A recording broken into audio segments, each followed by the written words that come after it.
Why is measurement important in politics and the economy? When a new nation is formed, one of the first things it changes is its units of measurement. Units may look like simple numbers, but they are a way of creating order.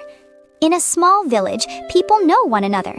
If something is a little short or a little extra, it can be overlooked. But when villages grow into cities and then into a nation, things become different. How much is it? This question becomes politics. How much is it is not asked only in the marketplace. When we collect taxes, divide land, or build roads and bridges, the same question comes up again. If units are all different, conversions slow down, calculations take longer, and meanings begin to differ. When that happens, responsibility becomes unclear, and local regions find room to add rules that serve their own interests.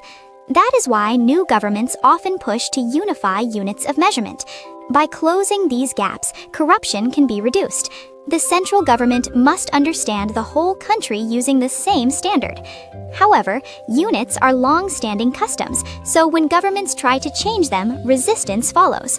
Even so, when clear standards are in place, administration and planning can truly take shape. The person who shows this most clearly is Qin Shi Huang. He unified the 6 states by force. But even after the wars ended, unification was not truly complete.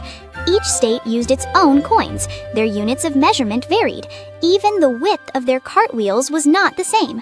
The same jin, a unit of weight, could mean different weights. The same qi, a unit of length, could mean different lengths.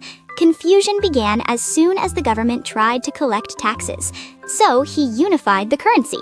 He abolished the local coins and required everyone to use coins minted by the government. As it became easier to compare prices, trade moved faster and the markets came alive. He did the same with measurement. He created standard measuring tools, distributed them across the country, and made sure they were used properly. Trade became simpler and taxes became more accurate. The central government could understand production and distribution by the same standard, and its control became more precise. Then he went one step further. Qin Shi Huang even unified the distance between the wheels of carts, known as the gauge. Before unification, states deliberately built their carts with wheel widths that differed from those of their neighbors to defend against invasions. At that time, deep ruts were carved into the roads. These grooves held the wheels like rails, allowing carts to travel faster without shaking. When enemy carts crossed the border, their wheels did not fit the grooves and their speed dropped. In a way, the border was protected not by units, but by standards. However, after unification, this system quickly became a problem. If cart widths differed within one country, the roads no longer connected smoothly. When roads did not connect, goods could not move. When goods stopped moving, administration slowed. So he unified the gauge across the country. He rebuilt the road network around the capital to match the new standard. As a result, goods traveled farther and faster, and orders from the central government were delivered quicker. Roads were both transportation routes and the paths through which power moved. A similar example can be found in other countries. People say all roads lead to Rome, but was that really true? The Roman Empire built a vast network of roads centered on Rome. These roads linked border defense and regional rule. Armies marched along them, and goods and information traveled along the same roads. Even today, standards determine the speed of the economy. When standards match, trade flows smoothly. When they do not match, costs increase.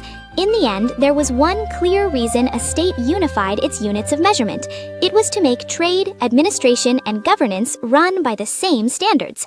Unifying measurement is not only about making daily life more convenient, it's about helping the whole country use the same standards and move by the same calculations. If the sword first brought the country together, rulers and scales made that unity strong.